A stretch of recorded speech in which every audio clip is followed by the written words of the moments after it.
G'day everyone, Tim from vMix here. Today we're talking about AV1 and HEVC streaming to YouTube with vMix.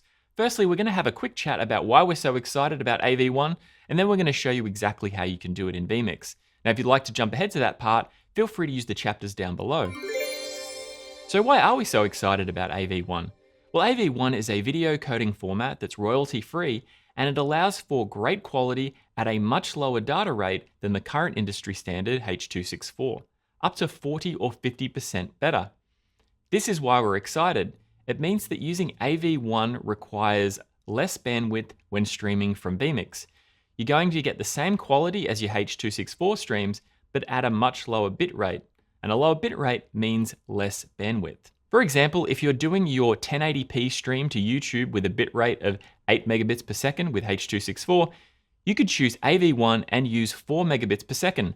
Half of what you would normally use. Wow, AV1 sounds amazing, Studio Tim. That means I should use it all the time, right? Because everyone accepts it and it's the best thing ever?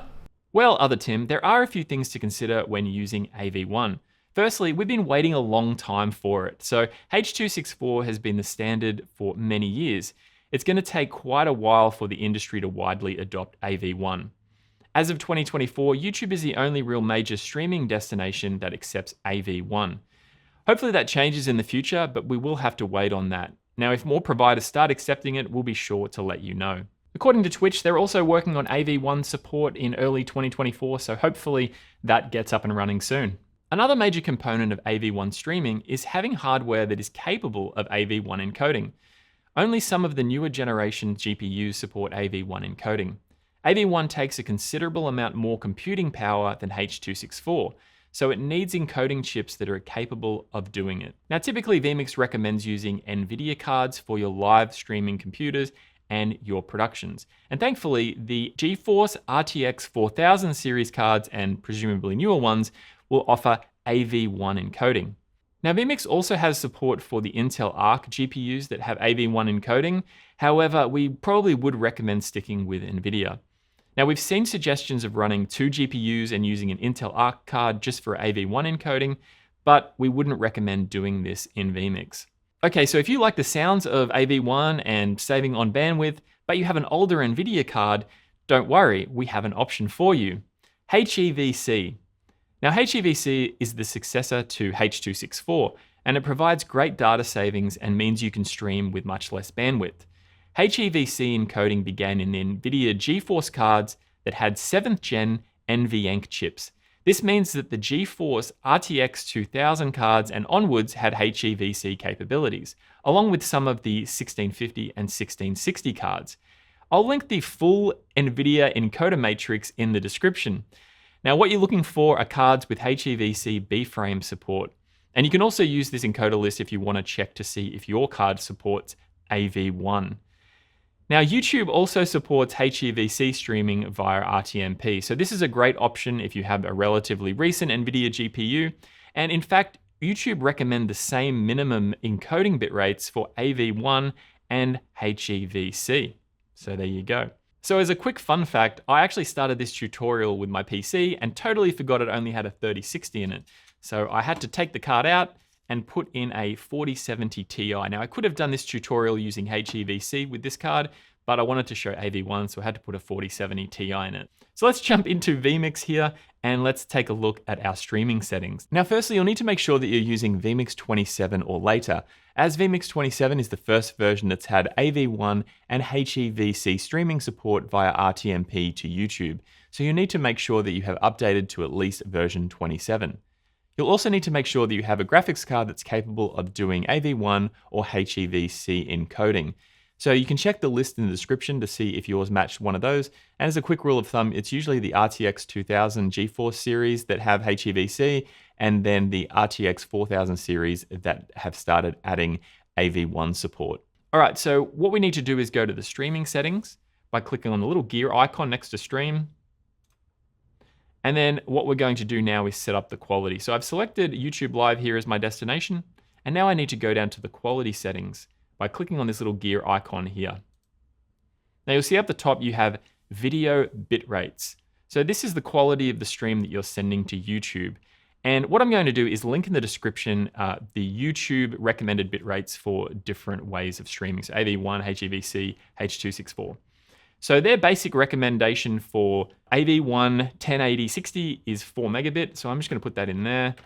You can probably go higher than that. What you're going to need to do is test this out with your type of content, see what looks best, and select your bitrate based on that and using the YouTube recommendations. All right, so underneath that, the next thing that we need to set up is the format. So we'll go down here and we'll select format. And as you can see, we have AV1 and HEVC here as well. I'm going to select AV1. And if I was going to stream with HEVC, I would use the drop-down menu and just select HEVC.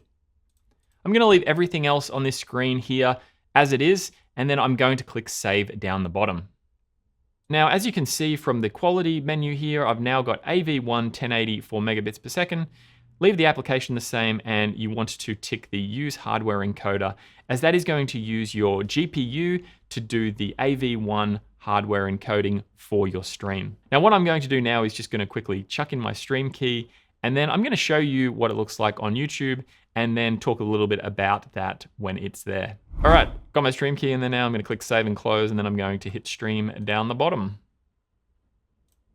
All right, we should be heading off to YouTube, and I'm going to go check out what that looks like. So here I am on my YouTube channel now, and I am live streaming 1080, 4 megabits per second, 60 frames per second, AV1.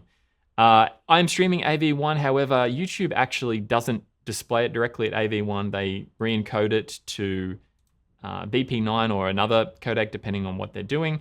So unfortunately, there isn't full throughput end-to-end AV1 at the moment. They've probably got a lot of infrastructure that's not AV1, but it is pretty cool that we can send AV1. And that's the main thing that vMixers are going to be concerned about, is that first point of sending your stream out needs to be the lowest bandwidth possible. Whatever YouTube do at that end, that's on them. But for you, you're sending the least amount of bandwidth for the best quality. So yeah, that's me on YouTube. Now I'm going to finish off this video.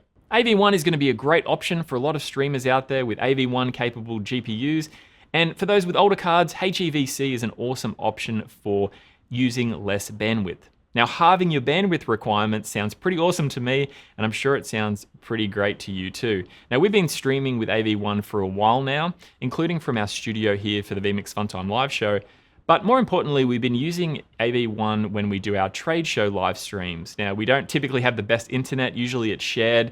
We're in a giant tin shed. We have a laptop. We have a dodgy connection. So being able to use AV1 has allowed us to do really high quality 1080 streams from those locations, which has been really awesome for us.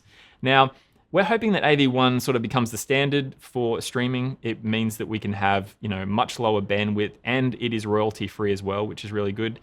We will see though. H264 has been around for like 20 years, so there's so much infrastructure built on it. It could be quite a long time. It is a good start though that we're able to do this. Now, if you have any questions about vMix or if you need support, please send us an email through to our support team. You can do this via vmix.com on the support page here. Now, if you would like to make feature suggestions regarding streaming and different things to do with streaming options, head to our forums, and there's a feature request section where you can +1 somebody else's feature request, or you can add your own. Don't leave them in the comments here. Add them to the forum so other people can vote them up and we can take a look. So thanks for watching, and we will stream you later.